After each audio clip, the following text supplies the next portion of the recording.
believe her story. One audience is people out there who don't believe. My experience as a seminary professor is that many of us want to believe, but we also need the data. Yes. And so, excuse me, and that is where we want to go from here. So I want to talk about women, worship, and Nicaea, what the visual record reveals. You probably know that this year marks the 1700th anniversary of the First Council of Nicaea. My friend Michael Bird writes, there is something universal about the Nicene Creed, since it is the creed that all Christian traditions, including Protestant, Catholic Orthodox, and Oriental Orthodox, affirm. This universal consent is arguably based on how the Nicene Creed summarizes the main tenets of the faith, its testimony to the identity of the true God, and how we relate to God as those who constitute the church. And in a really fun little twist, Easter is in 16 days, and the Western and Eastern calendars are going to come together this year, and the whole Christian church will be celebrating the resurrection on the 1700th anniversary of Nicaea. Oh, it just gives me goosebumps to talk about it. So this year, spring equinox falling on the same day, April 20, providing the church worldwide with this beautiful opportunity for unity and an affirmation of our shared faith. And a recent development of the visual record of women in the church intersects beautifully with this anniversary, but our story begins 2,000 years ago. So as you saw some of the catacomb art, the first thing you notice when you go to the catacombs is what isn't there. Because we might wear crosses around our necks, you might see churches with crucifixes, or if you're Protestant, no Jesus on the cross, but you see a cross. You're definitely not going to find that in the catacombs. That is like a torture method. What you do see are things like the Hebrew children, Shadrach, Meshach, and Abednego in the fiery furnace. You see the Magi proceeding to Mary holding Jesus, which, as Dr. Clancis and some of others of us were talking about at lunch, is not Mary and the baby. It's the visual iconography for the incarnation, right? Imagine a world of flanographs, or right? Your pre-literate cultures have to have a way to communicate really complex theological ideas visually, and that's their visual of Jesus had a human mother. You also do see the earliest depiction of Mary in the art apart from the Magi. She's nursing Jesus, and interestingly, Balaam is there, and he's pointing to a star, and this is based on Numbers. A star will come out of Jacob, a scepter will rise out of Israel. You will see symbols like anchors and fish. I'm sure you know the ichthus. It's an abbreviation for the first letters of the words Jesus Christ, God's Son, Savior. The anchor is a reference to Hebrews. We have this hope as an anchor for the soul, firm and secure. It enters the inner sanctuary behind the curtain where our forerunner Jesus has entered on our behalf. So all these images in the spaces where Christians are going to bury their dead and also come to visit the sites of the burial of their dead.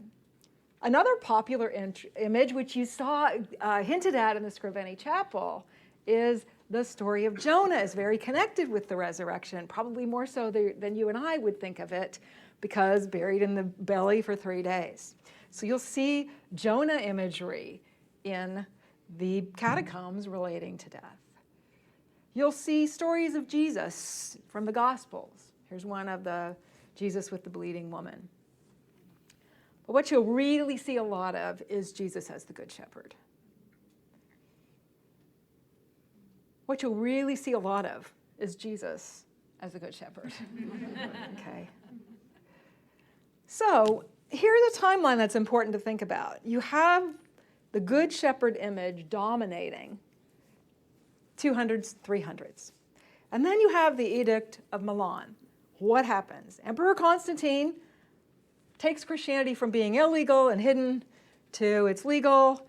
He doesn't make it the state religion, that comes later, but he's allowing freedom of religion, and so discrimination against Christians begins to fade. And then in the world of art, what you see is where in the past we didn't build church structures, the church was the people, right? So church was not synonymous with a place, but the church gathered in places. They might gather in prayer halls, they might gather in homes. We know about house churches, right? But as soon as we become sort of above ground, you begin to see also commissioning of art for these spaces. I'll come back to that because there's a difference between what you see in the art. So, but to get a timeline, 313, Christianity's legalized. 325, Constantine I calls for the first council in the history of the church. So who is it? 300 bishops from Asia Minor, Palestine, Syria, Egypt, Libya, Persia, Scythia. Some are missing body parts. Now, why do I stop with that? So my brother is an Orthodox capital O Christian. And one of the things he said to me as we were talking about Nicaea was, there's this narrative that Constantine inserted himself into all that, which he did. But then what comes with it is Christians actually didn't believe Jesus was God till Constantine used it politically. And my brother's answer to that, do you know these guys were missing body parts? Like they had been tortured for Jesus. They were really not into nationalism. They were really not into building Caesar's empire. So where is it? It's Nicaea. I made you a little star there so you get a sense of where it is on what we know as Turkey today. And they're meeting for 2 months at the beginning of May. And why? Because Arianism, belief that Jesus is not divine, is really tearing the church apart. And here's the key result. They are settling the Christological issue of the divine nature of the Son of God and his relationship to God the Father. And that's where we get some language that we said this morning. This explicit affirmation of the Father as the one God, the Almighty, Jesus Christ as the Son of God, the begotten of the essence of the Father, therefore as consubstantial with the Father, meaning of the same substance as the Father, very God, a very God. And we sing about it every Christmas. And I want us to sing. God of God, light of light, lo, he abhors not the virgin's womb. Very God, begotten, not created. Oh, come, let us adore him. Oh, come, let us adore him. Oh, come, let us adore him, Christ the Lord. Don't you love him? I know you do. So, we go back to the Basilica of Pudenziana. This is the oldest historical place of Christian worship in Rome. We have it preserved. Now remember the date of Nicaea, 325. Now Theodosius is going to give the Edict of Thessalonica, making Christianity the official religion of the Roman Empire, 380. And we think 4 years later, but maybe 417. The reason there's a question about the date, we're not positive which pope commissioned it, but we think it was the earlier pope. And if that's the case, what's really interesting is you start seeing something very different from the shepherd imagery. Jesus is on the throne. You have images borrowed from Revelation 4 where they're the four creatures. You have the sea of glass.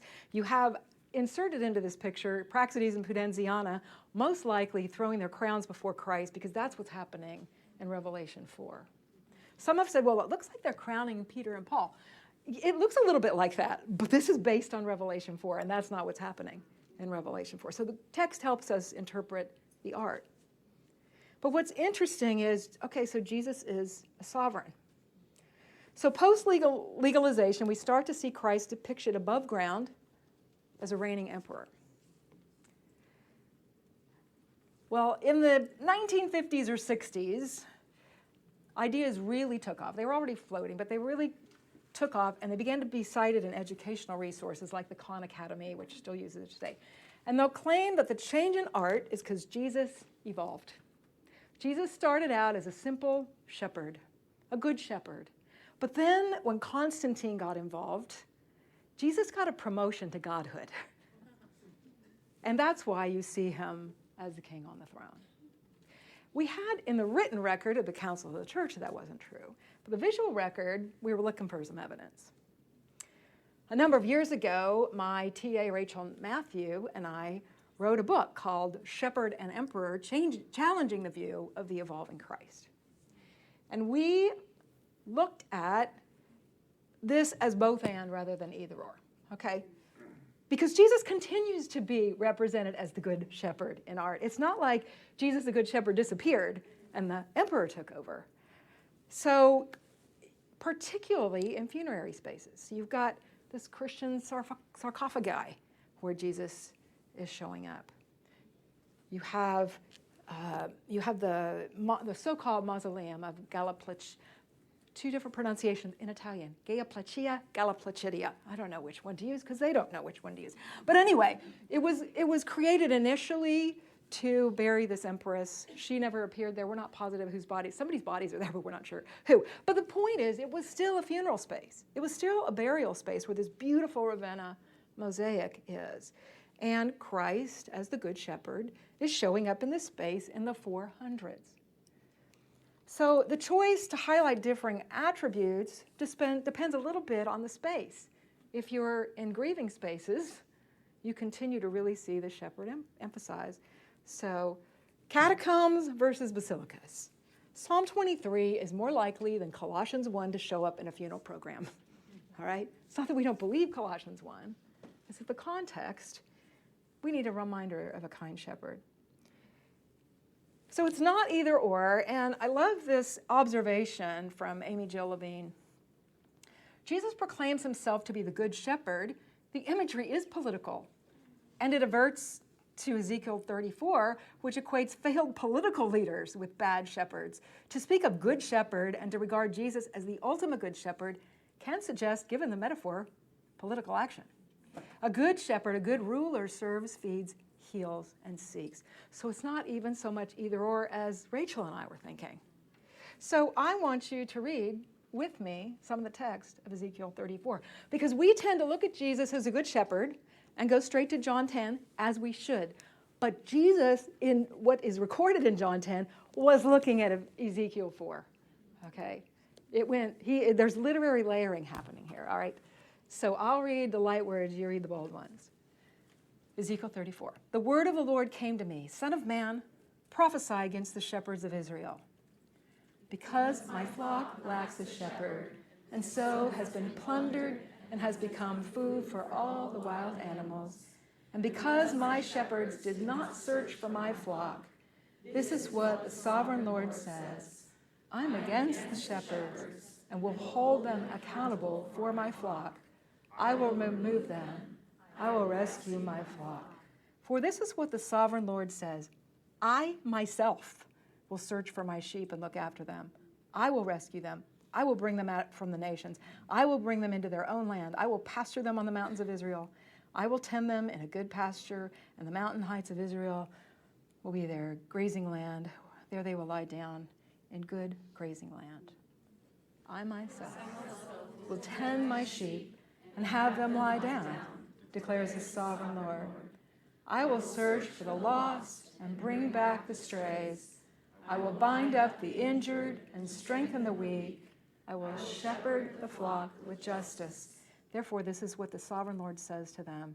See, I myself will judge between the fat sheep and the lean sheep. I will save my flock, and they will no longer be plundered. I will judge between one sheep and another. This is the word of the Lord. So, I would like to suggest that subversively, they're the same thing. The shepherd is the one in charge. Okay, but what about seeing him as God? Okay, we can say, all right, he's an emperor, he's a leader, he's in charge. What about seeing him as God? A big discovery now has the visual record aligning with the written record. It was 2005. It's taken a while to make it to prime time. It is now on display at the Visual Museum. I'm sorry, the Museum of the Bible. We're not going to get into the ethics of whether you should pull something out of its situation and take it around the world. We're not here to discuss that. Like I just hinted at it. But anyway, what we are going to talk about is what does it tell us, right?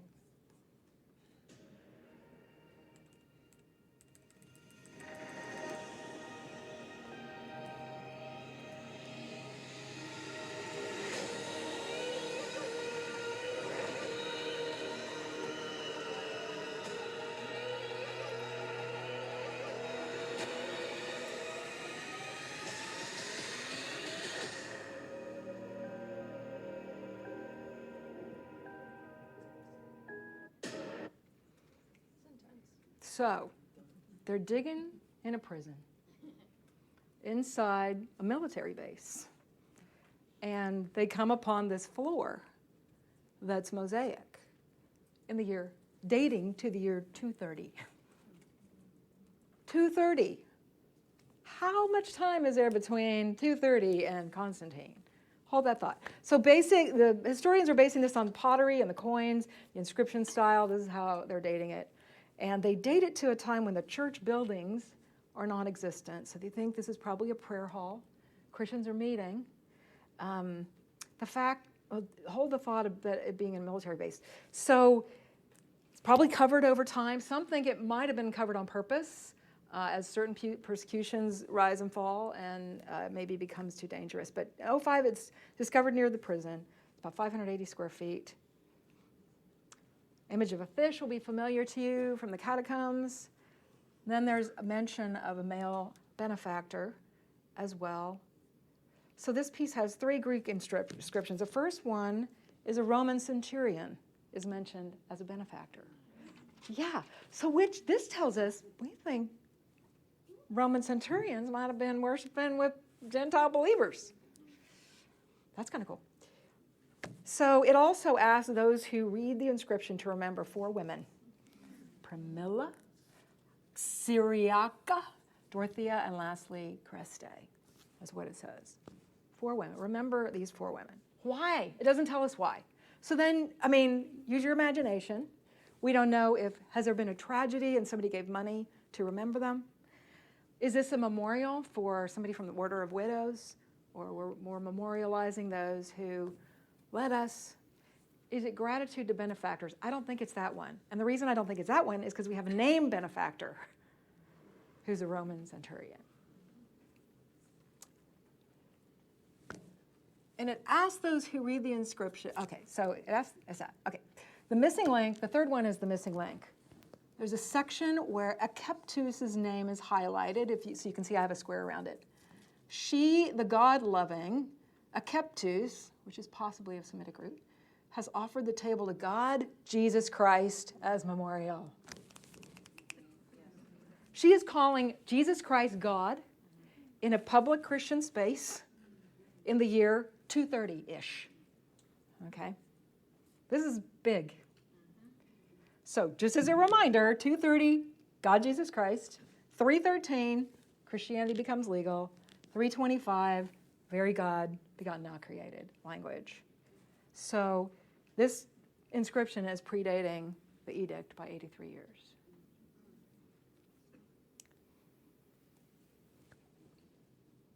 So it's validating that Jesus is worshipped as God 95 years before Nicaea. So some things that we see from this. We've got a visual record that tells us a couple things. Christian worship is including Jesus as God long before Constantine and Nicaea. The art is emphasizing different aspects of Jesus' attributes relative to the space. And also there's a hint of Greek, Semitic, and Roman together. Akeptus, we think, is a Semitic root. We have a Roman centurion name. You got Greek inscriptions. But also women are the most represented in this public space. And it's the testimony of a woman that Jesus is God that is now giving us the visual record of the church on the history of the church. So a key conclusion I would like to draw is the testimony of a woman in a Christian worship space provides the earliest visual record that Christians worship Jesus Christ as God prior to Constantine and the Council of Nicaea, which is consistent with what we see elsewhere. Some historians have said because Jesus is not seen as emperor in power, pictures in the art, Christians did not view him as divine before Nicaea, to summarize. All right, and this is consistent with other of the earliest Christian art, which I'll just blow through. Some of it you've seen a little bit of. So you have the visual record, woman Oran's position, dating around 280. There's this in the Vatican's Paleo-Christian Museum. You have Crispina, so you could see her name spelled out. They didn't use hyphenation breaks like we did. You just, if you ran out of room, we'll just go to the next line, okay? And it's really hard for you to see, which is why I put that great big huge sign as the key row, which is a Christian symbol. It's right above her book, which suggests she is speaking from the Bible. Also, this little reliquary was mentioned during our, who was it? Was it you, Kristen? It was Pastor Laura mentioned it. So there was a little search for us. It took us a couple trips to Italy to find this thing, because I was picturing something the size of a coffin, and it was the size of a square Kleenex box. And so we blew right past it a couple times, and none of the docents knew what we were talking about as we're asking. I had a Latin translator and photographer, Shala, with me one time, or no, I guess it was Rava, sorry. Anyway, we come all ready to document this thing, and we can't find it. So then I get back home, and I'm looking on the internet going, did I get the wrong museum? And they're showing it there. So I emailed the museum, and they're like, oh yeah, it's in room XYZ. So the next time we went back, we still almost missed it because it's not here, and then realized, oh, it's small. Okay, but the picture in the middle, which is hard for you to see, looks like it's a man and a woman on either side of the altar. The curly pillars place it at St. Peter's Basilica, early version of St. Peter's. You got a woman and a man officiating together in the Basilica of St. Peter's in the 5th century. You have 5th century sarcophagus front and man on one side flanking the altar. We think this particular very prominent church is Hagia Sophia in what is today Istanbul, Byzantium. Then there's Theodora Episcopa. So it's hard to see, but Episcopa is spelled in blue going this way. Theodora spelled going down, except that it's been changed to Theodo, because we had to give her a sex change, because you can't have a bishop who's a woman. Except that there's another place in the same church that they didn't edit from the same time. So we know originally. I mean, you can kind of tell that it's a really sloppy job on the change of the mosaics, but we also have the documentation that it did at one time say Theodora. Then you have the ivory pyxis that depicts 5 women participating in early Christian religious ritual. This one is the Church of the Holy Sepulchre in Jerusalem. This is the work of Dr. Ali Katouche, who was mentioned. So you spin it around, and you have women holding censers, which is part of the resurrection, right? The incense bearers are coming, and this whole piece is just flanked by women all the way around. In fact, as was mentioned, the earliest art was very heavy on women and lesser men, but when the men are there, they're partnering. There's gender parity in the early worship of the church. So now we add the testimony of Akeptus, financed by our centurion, Akeptus' testimony, a list of women to remember. So a key conclusion here is, again, the testimony of a woman in Christian space provides the earliest visual record. The Christians worshiped Jesus Christ as God prior to Constantine and the Council of Nicaea. Would you read that with me? The testimony of a woman in a Christian worship space provides the earliest visual record. The Christians worshiped Jesus Christ as God prior to Constantine and the Council of Nicaea.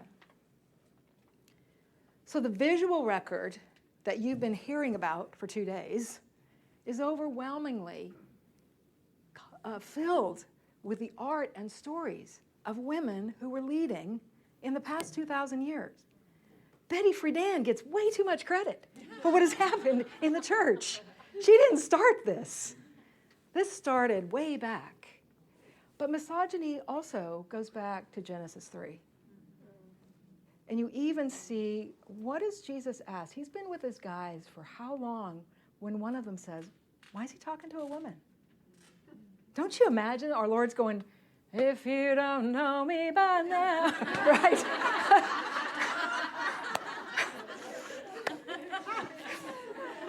Why indeed? Why indeed? So as I mentioned at the beginning, for most of my students, the issue is not trying to convince other people.